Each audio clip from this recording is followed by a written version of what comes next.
신약성경 마태복음 2장 1절부터 23절입니다. 오늘은 위대한 탄생이라는 제목으로 말씀을 나누겠습니다. 잠깐 기도하겠습니다.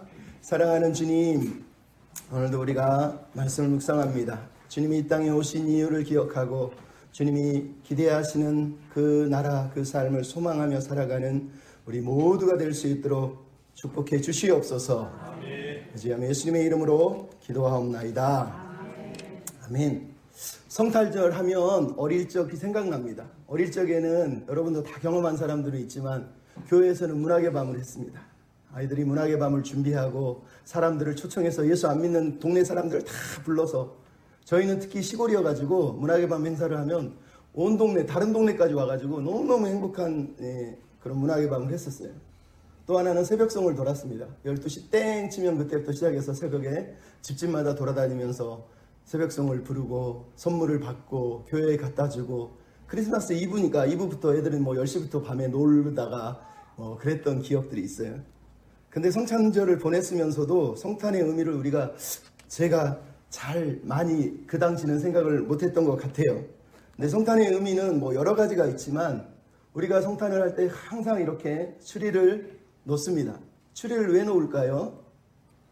성탄 추리의 의미는 빛 대신 예수님이 세상의 어두움을 몰아내신 것을 기념하기 위해서 추리를 넣는 거예요. 전구를 다는 거예요. 우리는 우리 힘으로 바른 길을 찾을 수도 갈 수도 없어요. 그래서 예수님이 이 땅에 빛을 비춰주시고 그 빛으로 인해서 우리가 바른 길을 찾아갈 수 있게 되었다는 의미에서 성탄 추리를 넣는 겁니다. 그래서 성탄 추리에 대한 기호는 여러 가지가 있지만 그 중에 하나가 마틴 루터라노 하는 사람이 성탄 이브날 밤에 눈 내린 숲속을 혼자 산책하듯이 기도하면서 걸어갔어요.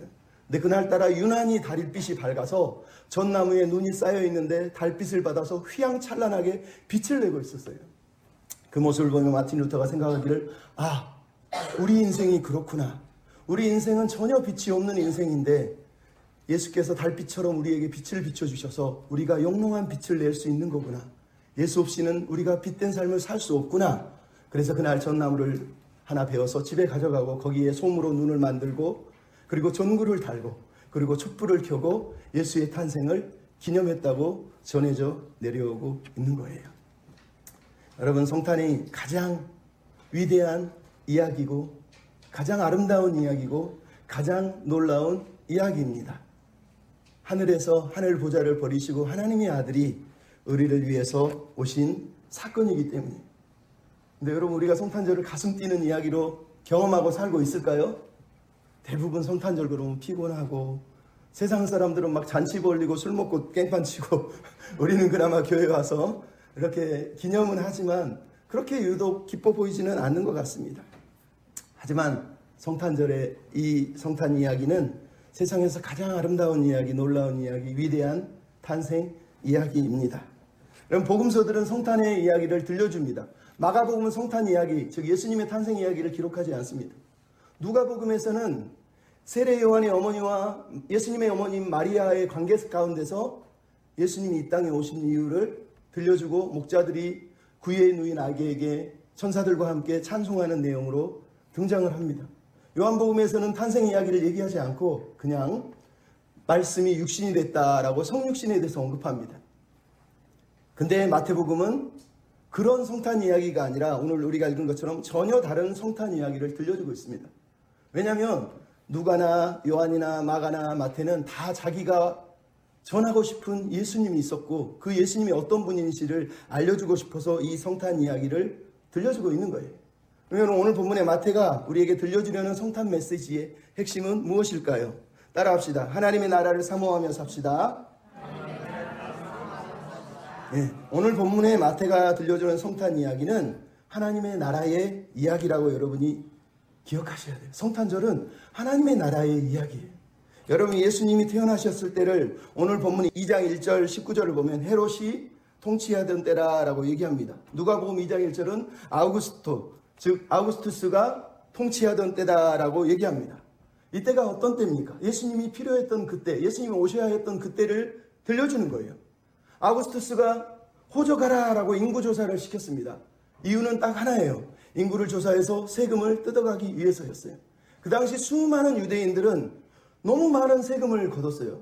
인두세와 토지세라고 하는 두 가지 세금을 세 가지 목적으로 뜯어갔습니다. 하나는 조세라고 해서 로마에 바치고, 하나는 공세라고 해서 국가에 바치고, 하나는 성전세라고 해서 성전에 바쳐야 됐어요. 그러니까 토지세와 재산세를 세 가지로 나눠서 또 바치는 거예요. 거기다가 통관세라고 해서 지역에서 지역을 이동할 때마다 또 로마는 돈을 뜯어갔습니다. 그래서 아구스투스가 호적하라 했던 예수님이 태어난 그때는 수많은 빈부격차로 가난한 사람들이 신음하고 병자들이 고통받고 있던 시대라는 걸 성경이 들려줍니다. 그리고 오늘 보면은 이때가 예수님이 태어난 때가 헤롯이 통치하던 때다라고 얘기합니다.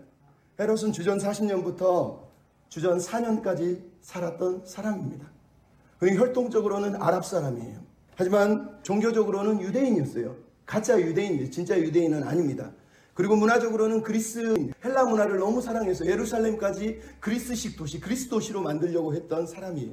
그리고 정치적으로는 로마 사람이에요. 말 그대로 반쪽짜리 유대인이었다는 걸 알 수가 있어요. 근데 여러분, 이 헤롯이 통치하던 때를 오늘 보면 13절, 18절 그 이후의 내용이 보면 뭐가 나옵니까? 헤롯이 수많은 아이들을 학살했다라고 얘기합니다. 물론 수많은이라는 단어는 과장되시지만 많은 아이들을 죽였다는 거예요. 왜? 헤롯이 통치하던 시대는 헤롯은 말 그대로 잔인함의 극치에 놓여있던 사람이에요. 그는 자신이 통치하자마자 이전 통치자들 가문, 대제사장 가문을 하스모니아는 왕조들을 다 사륙해서 죽여버립니다. 그리고 국회라고 말하는 사내들인 공의의 절반을 사로잡아서 그들을 죽입니다. 그리고 300명의 궁정 관리들을 즉석에서 참살해서 죽입니다. 10명의 아내가 있었는데 그 아내들의 아들이 자기 왕권을 뺏을까봐 3명의 아들들을 목졸라 죽이고 나중에는 또 감옥에 가두어서 죽입니다. 가장 사랑했던 아내 마리엠네를 저 여자가 나를 왕권에서 몰아낼지 몰라 그리고 그 자기 아내를 죽이고 그녀의 어머니 알렉산드라를 또 죽입니다. 그렇게 늘 자기 왕권을 지키기 위해서 목숨을 걸었어요. 그리고 마지막 자기가 죽기 전에는 유대의 유명한 명사들을, 우리식으로 말하면 국회의원 같은 사람들을 1000명 이상을 끌어모아서 체포해서 데려옵니다. 그리고 자기가 죽을 때 같은 날 동시에 그들을 다 죽여서 나를 위해 울 사람이 없으니 저 사람들을 죽여서라도 온 땅이 나를 위해 애곡하게 만들어야 되겠다 그러면서 수많은 사람을 죽였다는 거예요. 이 사람이 헤롯입니다. 여러분, 제가 이 얘기를 왜 들려줍니까? 예수님이 태어나던 시대는 이렇게 처참했고 어두웠고 슬펐고 아팠던 시대라는 거예요. 그래서 예수님이 오시기 전을 이사야 8장 21절, 22절은 이렇게 얘기합니다. 그들이 말씀하는 바를 듣지 않으면 정녕 아침빛을 보지 못하리니 이 땅이 헤매며 공고하며 굶주릴 것이라. 위를 쳐다보거나 땅을 굽어보아도 환난과 흑암과 고통의 흑암뿐이니라. 그들이 심한 흑암 가운데로 쫓겨 들어가리라. 여러분, 이사야가 예언한 이것은 예수님이 오시기 전에 그 땅의 모습을 표현하는 거예요. 하늘을 쳐다봐도 땅을 굽어보아도 온통 환난과 흑암과 고통밖에 없었다고 말하는 거예요. 근데 이때에 하나님이 별을 보내신 거예요. 동방으로부터 별이 뜬 거는 예수 그리스도가 태어났다는 걸 상징하는 것 아닙니까? 그래서 동방박사도 별을 보고 찾아오고 그 별을 의해서 기뻐했다고 마태가 들려주고 있어요. 근데 이 별이 무슨 별입니까? 민수기에 보면 민수기 24장 17절에 하나님이 예언하셨어요. 장래에 한 별이 야곱에서 나오고 한 규, 즉 통치자의 지팡이가 이스라엘에서 일어날 것이다 라고 얘기합니다. 그리고 이사야 9장 2절에 흑암에 앉은 백성이 큰 빛을 보고 그늘진 땅, 어두운 땅에 거두하던 자들이 빛이 비추이게 될 것이다 이렇게 얘기합니다.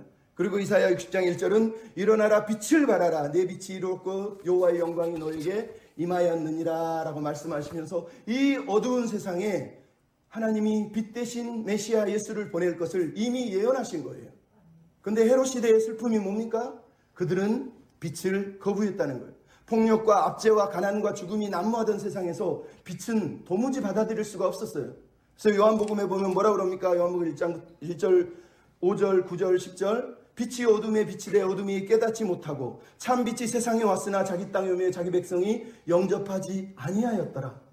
요한복음 3장 19절은 뭐라 그러죠? 빛이 세상에 왔으되 사람들이 자기 행위가 악함으로 빛보다 어둠을 더 사랑한 것이니라. 여러분, 하나님이 빛을 보내신 이유는 다시 이 땅을 새롭게 하시려는 하나님 나라를 세우시려는 하나님의 의지를 드러낸 거예요. 하지만 그 땅은 여전히 그 빛을 싫어했어요. 왜? 지금 자기들이 누리고 취하고 빼앗고 그 모든 것들을 그대로 유지하고 싶었던 권력자들 때문에 예수님은 버림당하신 거예요.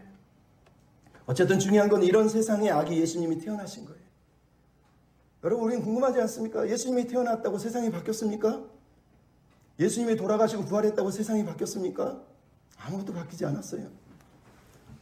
그래서 사람들은 말합니다. 세상은 여전히 2000년 전이나 지금이나 똑같은데 대체 왜 예수를 믿느냐? 여러분, 예수를 믿어야 할 이유가 있습니까? 그건 우리가 오해해서 그래요. 여러분, 세상이 그만큼 악하다는 것을 증거하는 거죠. 또 하나는 교회가 그만큼 타락했다는 걸 증거하는 거예요. 왜? 하나님이 예수님을 통해서 이 땅에 세우시려는 나라는 세상 나라가 아니거든요. 우리가 주기도문 하잖아요. 그 나라가 이 땅에 임하옵소서. 우리가 기도하는 건 하나님의 나라가 임하는 거지 우리가 만들어가는 세상 나라가 아니라는 거예요. 요한복음에 보면 예수께서 빌라도 앞에 섰을 때 빌라도가 야, 네 나라가 어딨냐? 저 사람들, 네 백성들이 너를 다 죽이지 않느냐? 그랬더니 요한복음 18장 30절에 예수님이 뭐라고 그러죠? 내 나라는 이 세상에 속한 것이 아니다. 내 나라가 이 세상에 속했으면 내 제자들이 너희들을 칼로 죽였을 것이다. 하지만 내 나라는 여기 속한 것이 아니다 라고 예수님이 말씀하셨단 말이에요. 하나님의 나라는 우리가 만들어가는 세상 나라와 같지 않다라는 걸 여러분 우리가 잊어버렸다는 거예요. 세상도 그걸 기대하지 않고 교회도 그것을 사실 원하지 않는 거라고 우리는 생각할 수 있는 거예요. 하나님의 나라는 어떤 나라입니까? 로마서 14장 17절 다 알잖아요. 먹고 마시는 것에 있지 않고, 먹고 마시는 거에 뭐예요? 빼앗고 자기 욕심 채우고 자기 부 누리고 사는 거 아닙니까? 거기에 없다는 거예요. 하나님의 나라는 의와 희락과 평강이니라. 그렇고 끝나나요? 바로 이어서 얘기합니다. 18절부터 이로써 그리스도를 섬기는 자는 하나님을 기쁘시게 하며 사람에게도 칭찬을 받으니 화평의 일과 덕을 세우는 일에 힘쓰느니라. 그게 하나님의 나라를 사는 사람들이에요. 그래서 계시록 11장 15절 비전이 뭡니까? 세상 나라가 우리 주와 그리스도의 나라가 되고 그가 세세토록 왕노릇하는 것. 이게 하나님이 꿈꾸시는 거예요. 이게 예수를 통해서 하나님이 세우시려는 나라라는 걸 우리가 기억해야 돼요. 근데 우리가 주님의 나라를 세상 나라와 똑같이 만들려고 하기 때문에 이 땅에는 여전히 가난과 압제와 폭압과 살인과 슬픔들이 난무하고 있는 거예요. 교회조차 세상 방식으로 힘과 권력과 숫자와 돈과 이런 것들을 가지고 하나님을 증거하려 하니 하나님의 나라가 이 땅에 임할 수 있습니까? 주님의 나라는 힘의 나라가 아니라 십자가의 나라라는 걸 우리가 잊으면 안 되는 거예요. 그래서 여러분 오늘 본문에 마태복음의 마태는 예수님을 다시 창세기부터 시작된 구약 성경을 인용하고 때로는 암시하고 때로는 에코라고 해서 반영하면서 성경의 이야기들을 통해서 예수가 어떤 분인지를 설명하고 있어요. 마태복음의 마태는 예수님을 소개할 때 새로운 모세라고 합니다. 그래서 마태복음엔 5개의 예수님의 말씀들을 모아서 모세 오경처럼 5개의 말씀을 마태복음은 모아놨어요. 근데 더 재밌는 게 있어요. 마태복음 1장은 창세기부터 민수기까지의 이야기, 족보 이야기가 들어있지만 예수 그리스도 아브라함과 다윗의 계본이라고 말해서 게네시스는 제네시스, 창세기를 말해요. 의도적으로 예수님의 탄생이 창세기 이야기를 쓰고 있다고 말해요. 그리고 아브라함이 시작했다면 마지막에 요셉이 등장합니다. 창세기의 마지막에 등장하는 사람을 등장시키고 있는 거죠. 마태복음 2장은 출애굽기의 이야기, 오늘 우리가 읽었잖아요. 다시 출애굽하는 이야기를 오늘 본문이 등장하고 있어요. 새로운 구원자를 통해서 새로운 출애굽이 시작된다는. 마태복음 3장은 레위기의 거룩과 정결처럼 세례 요한과 예수님이 세례 받으시는 이야기가 등장해요. 마태복음 4장은 민수기의 광야 시험처럼 예수님이 광야에서 시험당하시면서 이기시는 사건이 나와요. 그리고 제자들을 부르시는 민수기 계보처럼 그게 나오고, 마태복음 5장부터 7장은 모세가 모압에서 신명기로 하나님의 말씀, 율법, 십계명을 설명한 것처럼 예수님이 다시 산상수훈을 통해서 말씀을 설명하고 있는 것을 성경이 들려줘요. 즉 마태는 의도적으로 예수님이 누구냐? 성경이 약속했던 분, 모세오경이 약속했던 그 예수 그리스도는 메시아라고 얘기하는 거예요. 여러분 생각해보세요. 창세기에서 아브라함을 하나님이 부르셨어요. 왜 부르셨어요? 모든 민족을 축복하려고.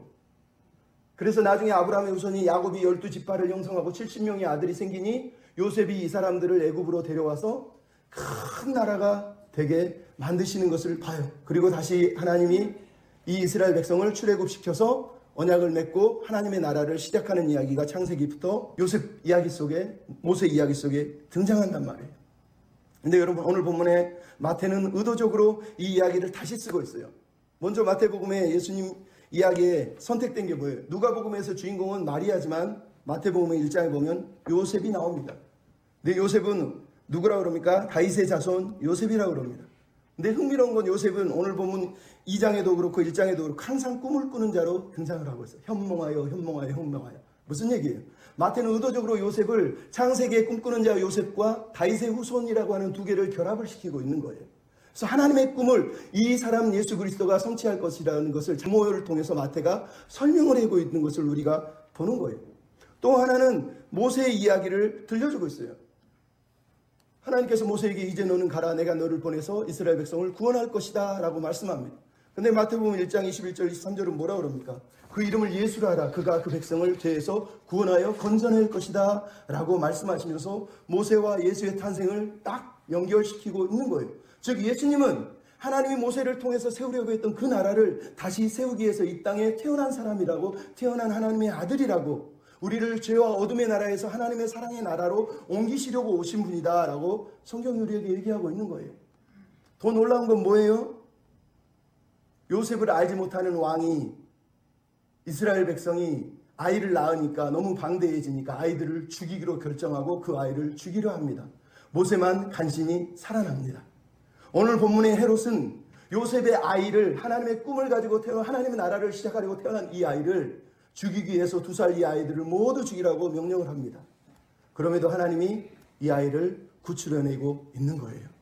즉 마태는 예수님을 모세 이야기, 요셉 이야기와 결부시켜서 하나님의 나라를 이끌어갈 하나님의 아들이다 라고 우리에게 들려주는 거예요. 그래서 우리가 읽었던 13장 그리고 마지막 읽지 않았던 13절부터 23절의 내용이 뭡니까? 예수님은 아기를 애굽으로 보냈다가 헤롯이 죽으니까 다시 애굽에서 불러오는 출애굽을 하고 있는 이야기를 우리에게 들려주는 거예요. 창세기에 요셉이 뭘 했습니까? 이스라엘 야곱 지파 70명을 기근에 죽어가는 그들을 애굽으로 보내서 살려낸 다음에 하나님이 다시 그들을 출애굽시켜서 하나님 나라를 시작하셨잖아요. 오늘 본문에 마태도 똑같은 얘기를 해요. 마태복음의 요셉은 하나님의 명령을 따라 이 아이를 죽음에서 건지려고 애굽으로 갔다가 하나님의 명령을 따라 다시 애굽에서 출애굽시켜서 가나안 땅 이스라엘로 데려오고 있다는 걸 우리가 보고 있는 거예요. 그러므로 오늘 본문에 나오는 예수님의 이야기는 하나님이 무슨 생각을 하고 계신지, 하나님이 대체 예수님을 왜 태어나게 하셨는지 그 얘기를 들려주는 거예요. 그냥 막 파티하고 선물을 나눠주고 즐겁게 보내라고 하는 게 아니라 하나님이 꿈꾸시는 그 나라가 있다. 제발 그 나라를 사모하며 살아라. 우리도 그 나라를 위해 살아야 되지 않겠느냐라고 하는 하나님의 꿈에 대한 이야기를 성경이 들려주는 거예요. 그래서 여러분 2장 15절에 뭐라고 그럽니까? 애굽으로부터 내 아들을 불렀다. 이스라엘을 내 아들이라고 말하고 있어요. 호세아도 뭐라고 그럽니까? 내 아들을 애굽에서 불러내었다. 근데 여러분 출애굽기 4장 22절 23절은 하나님이 이스라엘을 가르쳐 이스라엘은 내 장자라, 내 아들을 보내어서 나를 섬기게 하라 라고 얘기하는 거예요. 즉 이 아들이 예수님이라는 거예요. 예수님이 모세를 통해서 세우려던 그 나라를 이제 세우시려고 하고 있다는 거예요. 여러분이 그 꿈에 동참하라고 말씀하시는 거예요. 두 번째 따라합시다. 만왕의 왕께 경배하라. 예, 오늘 본문의 동방의 박사들이 예루살렘을 방문했습니다. 예수님이 태어난 시기가 어느 때인지는 알 수가 없습니다. 누가복음과 마태복음은 전혀 다른 이야기라는 걸 여러분이 기억할 필요가 있습니다. 누가복음에는 밤에 목자들이 양을 쳤습니다. 근데 베들레헴에서는 겨울에는 양을 칠 수가 없어요. 예수님이 태어난 때는 겨울이 아니라는 걸 알 수가 있죠. 하지만 오늘 본문에는 동방 박사들이 예수님을 보러 왔다는 거예요. 즉 예수님이 태어난 지 한참 후라는 거예요. 태어나신 왕을 보러 왔다는 거지 태어나고 있는 왕을 보러 온 게 아니에요. 그래서 별이 떴던 때가 언제였는지, 별이 나타난 때를 헤롯이 묻는 이유는 그 뒤로부터 계산해서 태어난 시간을 계산하려고 별이 떠오른 때를 헤롯이 물어보고 있는 거예요. 뿐만 아니라 헤롯이 뭐라 그러니까 2살 아이들을 다 죽이라는 거예요. 왜요? 여러분 예수님이 태어난 때가 좀 계산하기 쉬웠으면 그냥 1년 된 아이들 다 죽이면 끝나는 거 아닙니까? 그럼에도 굳이 2살 된 아이 이하를 죽이라는 건 예수님이 태어난 시기가 무척 길 가능성이 많다는 거예요. 이 동방 박사들이 찾으러 온 때는 구유에 누워있는 아기를 보러 온 게 아니라 어머니 품에 안겨있는 아이를 보러 온 거란 말이에요. 동방 박사는 몇 명이에요? 누가 그래요? 성경에 3명이라고 써 있어요? 동방 박사는 3명이 아니고요. 그냥 동방 박사들이 온 거예요. 우리가 자꾸 선물을 3개 드렸다 그러니까 3명이 하나씩 드렸다고 이렇게 착각을 하고 소설을 쓰는 거고요. 동방 박사들이 온 거예요. 성경에는 숫자를 쓰지 않고 교회만 유독 그냥 3명이라고 그래서 말하고 있을 뿐이지 3명이 아닙니다. 중요한 건 이들이 동방에서 온 거예요. 동방이 어디라는 거예요, 대체? 동방은 하나는 바벨론을 말하고 또 하나는 아라비아 사막을 말합니다. 아라비아는 모압과 암몬이 있는 이스라엘 국경지대의 아라비아 사막을 말합니다. 근데 아라비아일 가능성이 가장 높은 이유는 그들이 가려온 황금과 모략과 유황은 다 아라비아 사막, 아라비아 지대에서만 나는 것이에요. 길르앗에서 나는 향유, 길르앗 땅에 있는 향유와 아라비아에서 나는 향유는 전혀 다른 거고 값어치도 틀려요. 뿐만 아니라 황금보다 모략과 유황이 더 가치가 있거나 동등했다는 거예요. 그러니까 이 3가지는 엄청 비싼 거라는 걸 알 수 있어요. 아라비아, 바로 이스라엘 국경 넘어 모압과 암몬 땅에서 왔다는 거예요. 그 말은 그들이 예루살렘으로 베들레헴으로 오는 거리가 무척 짧았다는 걸 알 수 있어요. 빠르면 15일, 늦으면 한 달 거리를 나타를 타고 그 보물을 싣고 왔다는 걸 알 수 있어요. 그리고 그들이 별을 보고 왔잖아요. 별이 한 달 지나도 계속 떠 있을 수 있을까요? 이제 천문학적으로 얘기하면 그래요. 별자리는 물론 한 달 동안 떠 있을 수도 있지만 하여간 시간이 지나면 사라지잖아요. 그러니까 별을 계속 보고 왔다는 건, 그 별이 계속 머물러 있다는 건 하나는 하나님의 섭리지만 또 하나는 그렇게 길지 않은 시간, 길지 않은 거리에 이들이 왔다라는 걸 알 수 있어요. 근데 누구를 보러 왔다고 그랬습니까? 목적이 유대인으로 낳으신 왕, 아기 예수. 태어난 아기가 이미 태어나 있는 그 아이를 보러 왔다는 거예요. 근데 이 아이를 맞이하는 예루살렘의 내용이 뭡니까? 거짓 나라의 모습을, 거짓 왕의 모습을 그대로 보여주지 않습니까? 헤롯이 뭐라 그럽니까?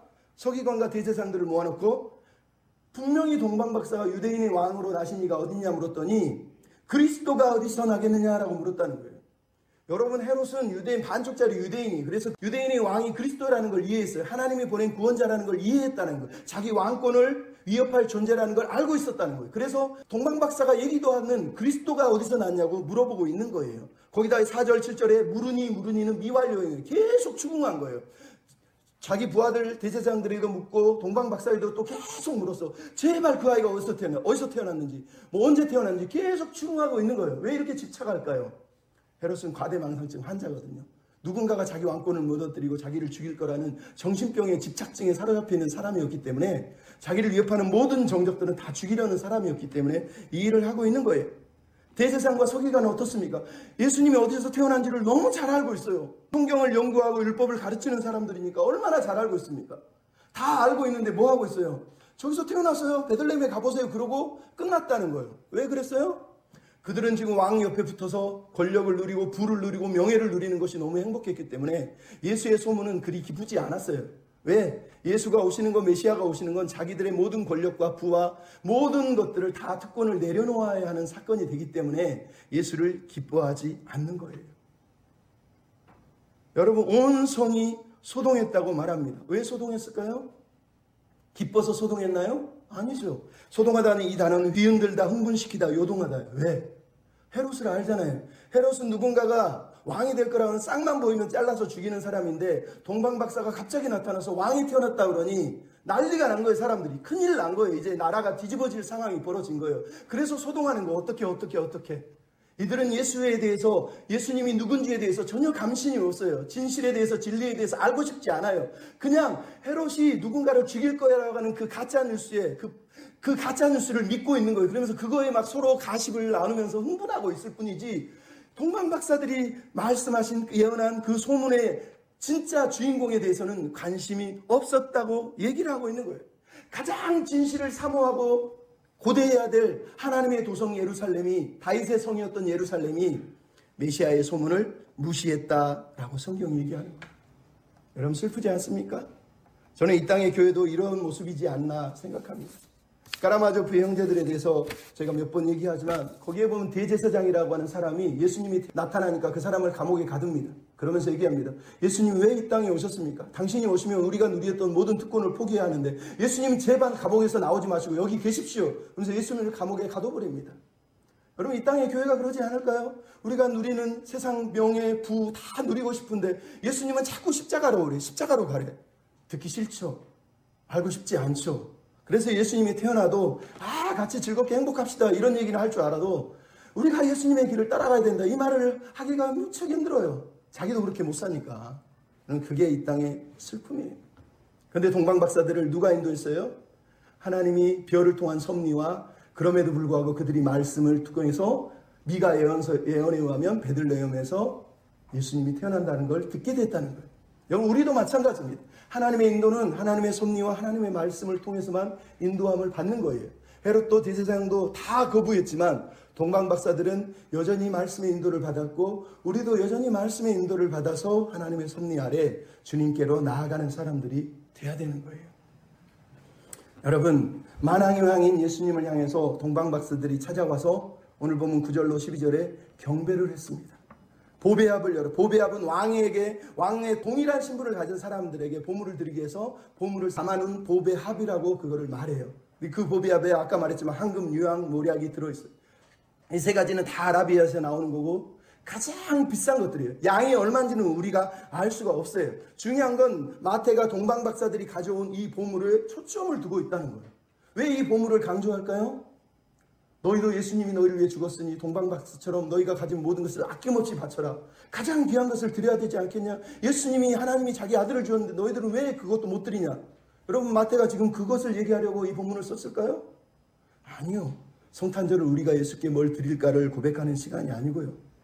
왜 동방박사가 이 보물을 드렸을까? 물어보라는 거예요. 왜 드렸습니까? 동방박사들이 드린 선물은 옛날에 선지자들이 예언했던 하나님 나라의 왕이 탄생할 때 하나님 나라의 왕을 맞으려 오는 왕들의 이야기를 들려주고 있는 거예요. 장차 이방 나라들이 하나님의 나라가 될 왕이 태어나면 그 메시아의 빛을 보고 찾아와서 그에게 경배할 것이라고 성경이 예언을 했단 말이에요. 아까도 말했지만 이사야 60장 1절부터 6절까지 내용을 보면 주의 빛이 임하고 주의 영광의 빛이 왕들에게 비치면 그들이 광명으로 나올 때 이방 나라들이 재물을 가지고 나오고 어린 낙타에 재물을 실어서 미디안과 에바에서 오고 스바 사람들이 금과 유황을 가지고 여호와를 찬송할 것이다 라고 금과 유황을 가지고 온다고 얘기합니다. 시편도 72편 10절 11절 15절에 모든 왕이 주의 아들이신 그 왕 앞에 부복하여 나올 때 금과 스바의 금과 예물을 가지고 올 것이다 라고 이렇게 얘기를 하고 있어요. 그러면 이 본문들이 말하는 게 무슨 얘기인지 알겠습니까? 이사야나 시편이 예언한 나라들, 스바, 미디안, 에바, 이 모든 나라는 다 아라비아에 있는 나라들이에요. 성경이 아라비아 그 지역을 그대로 성경이 예언한 것을 동방박사들이 지금 성취하고 있어요. 나아가서 그들이 뭘 가졌어요? 낙타, 금, 유황, 몰약, 예물을 들고 온 거예요. 이게 왜 중요합니까? 바로 이사야가 예언했고 시편이 말했던 그 왕이 태어났다는 것을 이 동방박사들을 통해서 하나님이 증거하고 있는 거예요. 예수가 왜 태어난 줄 아느냐? 하나님이 세우려는 그 나라를 위해서 모든 민족을 축복하시려고 하는 그 왕이 태어났다는 것을 이 동방박사들이 예언의 성취로 왔다는 거예요. 그래서 그들이 예물을 드리면서 이분이 하나님이 세우시는 진짜 왕이다라고 얘기하는 거예요. 근데 흥미롭게도 이사야 60장이나 시편 72편에는 스바라고 하는 나라가 나옵니다. 그러면 스바가 어떤 나라예요? 스바 그러면 누가 떠올라요? 솔로몬. 솔로몬이 임금일 때 다윗의 아들이 왕이 되니까 스바 여왕이 모든 향품과 보물을 들고 왔다고 향품을 맨 앞에 세웁니다. 왜냐하면 스바 아라비아에서 향품이 황금보다 더 비쌌단 말이에요. 그러니까 모든 향품과 예물을 들고 온다고 얘기해요. 왜 이 얘기를 들려줍니까? 바로 이거예요. 동방박사들이 온 이유는 스바 여왕처럼 온 땅의 만왕의 왕, 다윗의 아들이고 하나님의 아들이고 위대한 왕이 탄생했다라는 것을 경배하려고, 그분께 경배하려고 그 향품들을 들고 예수님께로 나온 거예요. 그리고 계시록 21장 24절의 비전이 뭡니까?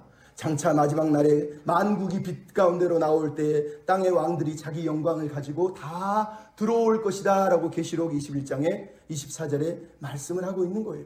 그러면 여러분 다시 말씀드려요. 본문이 말하는 예물의 강조점은 우리가 드릴 예물을 말하고 있는 게 아니에요. 하나님이 보내신 아들이 어떤 분인지, 그분이 장차 무엇을 하시려고 하는지, 그 위대한 왕이 탄생했다는 걸 우리도 기억하라는 거예요. 그 위대한 왕 앞에 우리가 할 일은 엎드려 부복하고 경배하는 거예요. 그것을 먼저 하라는 거예요. 나는 경배하고 순종할 마음도 없으면서 하나님 기도했어요, 헌금 드렸어요, 예배 드렸어요, 그렇게 살지 말고 왕이신 하나님께, 왕이신 예수 그리스도께 경배하며 살라는 겁니다. 마지막으로 따라합시다. 낮은 자의 마음으로 살아갑시다. 여러분, 오늘 본문의 박사들이 유대인의 왕의 탄생의 장소를 물었습니다. 그랬더니 마태복음 2장 5절로 6절에 뭐라고 그럽니까? 유대 땅 베들레헴이라고 말하고 바로 이어서 백성 이스라엘의 목자가 될 것이다 라고 얘기를 합니다. 흥미롭죠? 미가서 5장 2절에는 이스라엘을 다스릴 자가 베들레헴에서 태어난다고 얘기하고, 미가서 5장 4절에는 그가 여호와의 이름으로 의지하여서 목축을 할 것이다, 즉 목자가 될 것이다 라고 예언을 했는데, 마태복음에서는 이 대사장과 서기관들이 이 두 개를 딱 하나로 합쳐가지고 예수님이 어디서 태어나서 무엇을 하실지 사명까지 다 들려주고 있어요. 근데 이 마지막에 이스라엘을 다스리는 목자가 될 것이다, 이 예언이 언제 나오냐? 사무엘하 5장 2절에 보면 여호와께서 다윗에게 말씀하시기를 네가 네 백성 이스라엘의 목자가 되고 주권자가 될 것이다 라고 이미 예언한 그 예언이에요. 즉 예수님이 이 땅에 오셔서 어떤 왕이라는 거예요? 목자 왕이라는 거예요.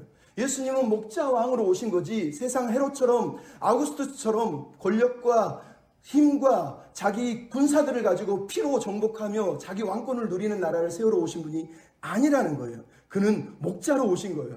왜 목자로 왔습니까? 에스겔서에 보면 34장 2절 3절 4절 하나님이 예언을 했어요. 인자야, 너 이스라엘의 목자들을 예언하고 이스라엘의 목자들을 향하여서 말해라. 화 있을지어 목자들이 양떼를 먹이는 것이 마땅하지 아니하냐. 그런데 너희가 살찐 양을 잡아 기름을 먹고 털을 입되 양떼는 먹이지 아니하는도다. 너희가 연약한 자를 강하게 아니하고 병든 자를 고치지 않고 상한 자를 싸매지 않고 쫓겨나는 자를 돌아오게 않고 잃어버린 자를 찾지 않고 다시 포악으로 그것들을 다스렸도다. 목자가 없으므로 그것들이 흩어져 모든 들짐승의 밥이 되었도다.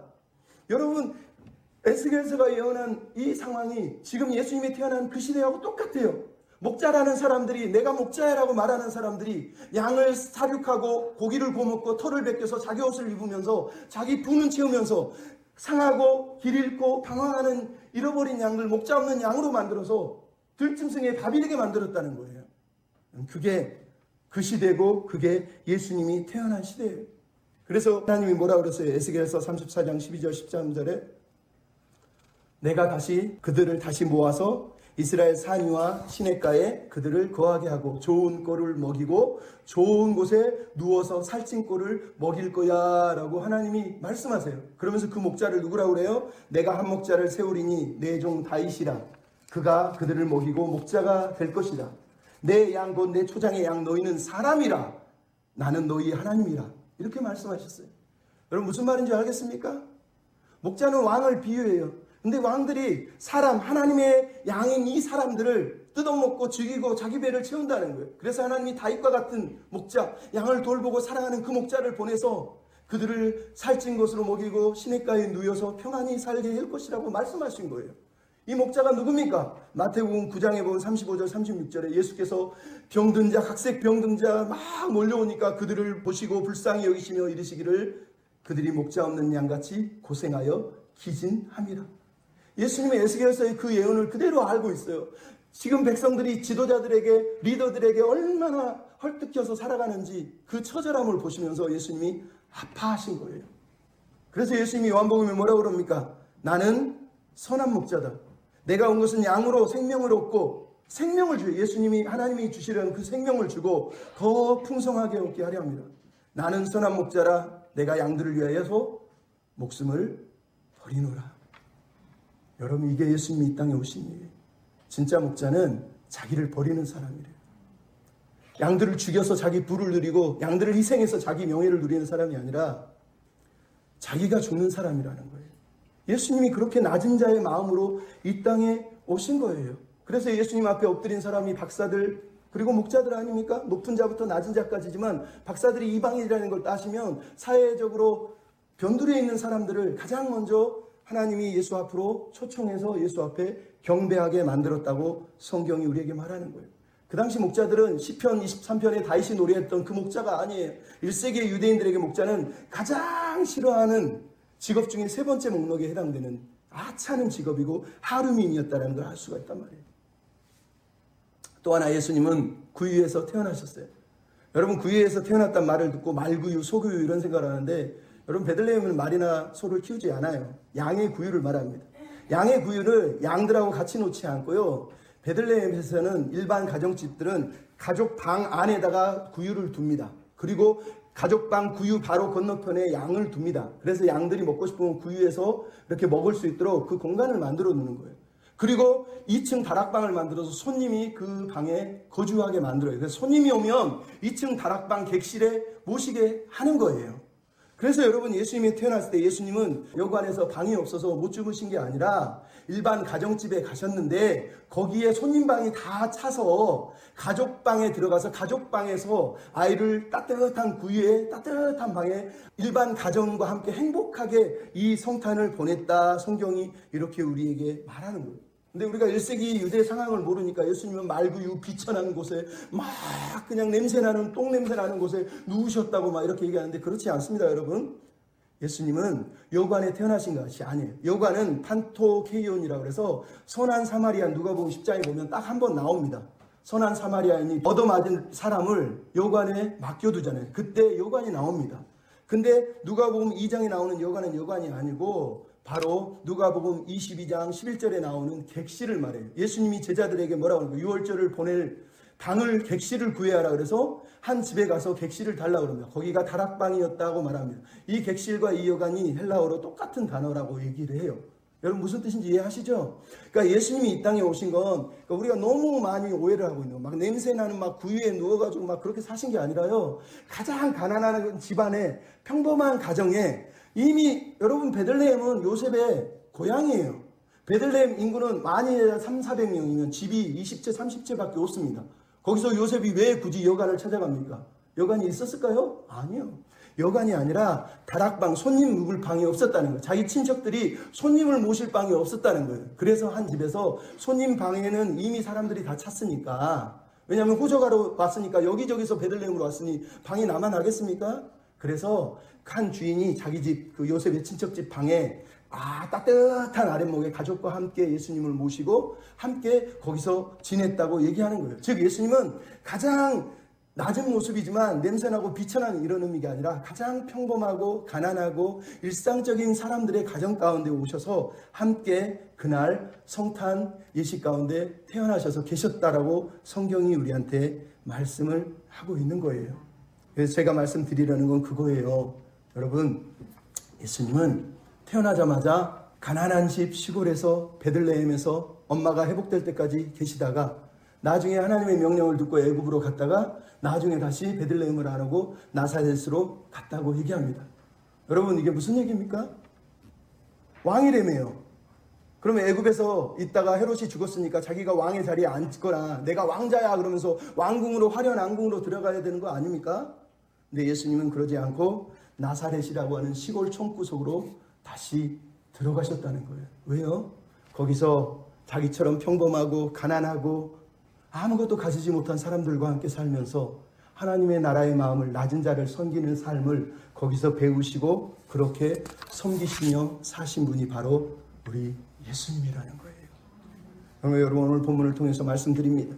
오늘 본문의 마태복음의 이야기는 위대한 왕의 탄생 이야기입니다. 이 주님의 탄생은 하나님의 나라를 세우려는 하나님의 비전의 이야기예요. 그러니 여러분 하나님 나라의 비전을 위해 살아야 돼요. 또한 이 탄생 이야기는 모든 민족을 축복하시러 오신 위대한 왕의 탄생 이야기예요. 그러니 우리 이 왕을 날마다 엎드려 경배해야 됩니다. 마지막으로 이 왕은 잃어버린 양, 상한 자들, 낮은 자들을 섬기러 오신 왕이라는 걸 잊지 말아야 돼요. 우리도 낮은 곳을 향해서, 낮은 자를 향해서 마음을 드리고 섬기는 은혜의 사람들이 됐으면 좋겠습니다. 우리 마지막으로 이 시 한 구절만 읽어드리고 마치겠습니다. 아기 예수의 소원입니다. 한번 들어보십시오. 안녕하세요. 저는 아기 예수입니다. 제게는 간절한 소원이 한 가지 있는데요. 이 소원을 꼭 들어주셨으면 합니다. 제가 태어난 날에 요란하게 축하하지 말아주세요. 저에게 값비싼 선물을 하려고 궁리하고 걱정하지 말아주세요. 저는 물건에는 욕심이 없고 오직 사랑에만 관심이 있으니까요. 정말로 저를 아끼고 기뻐해주고 싶다면 여러분의 마음속에 사랑이 파릇파릇 움트게 하세요. 여러분의 가슴속에 제가 살아 숨 쉴 수 있게 해주세요. 거창하고 위대한 사랑이 아니라 작지만 깊고 진실한 사랑으로 세상에 가난하고 쓸쓸한 이들에게 따뜻한 눈길을 주는 사랑, 바로 이런 사랑의 씨앗 하나를 여러분 마음 밭에 심으세요. 그러면 저는 너무 기쁠 거예요. 오직 사랑만이 사랑 안에서 하나 된 세상만이 나의 유일한 꿈이고 소망이며 나의 존재의 전부이니까요. 올해 성탄절에는 제 소원을 꼭 들어주실 거죠? 정연복 시인의 시입니다. 여러분 예수님의 소원을 꼭 들어드리는 저와 여러분이 됐으면 좋겠습니다. 아멘. 우리 빛을 들고 찬양 한번 부르시고 기도 마치겠습니다. 우리도 예수의 빛을 증거하며 살아가는 은혜의 백성들이 됐으면 좋겠습니다. 우리여 주가 주신 꺼지지 않는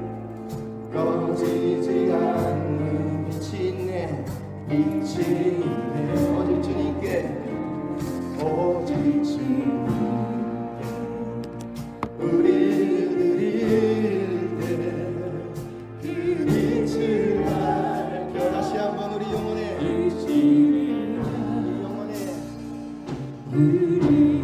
주님이 주신 빛이 있습니다. 주가 주신 꺼지지 않는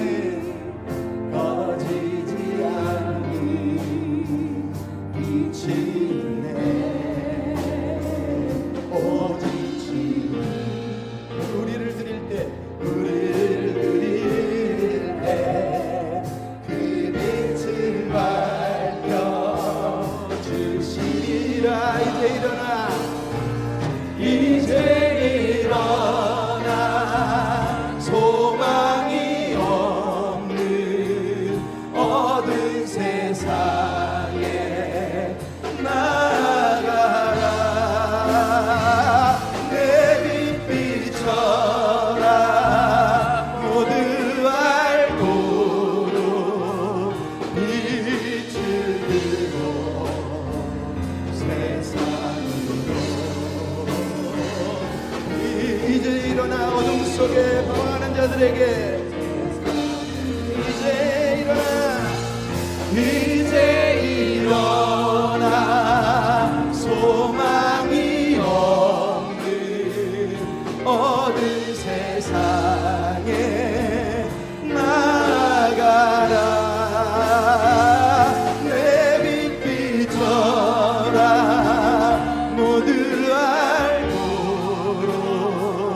빛을 들고. 한 번 더 의합시다. 이제 일어나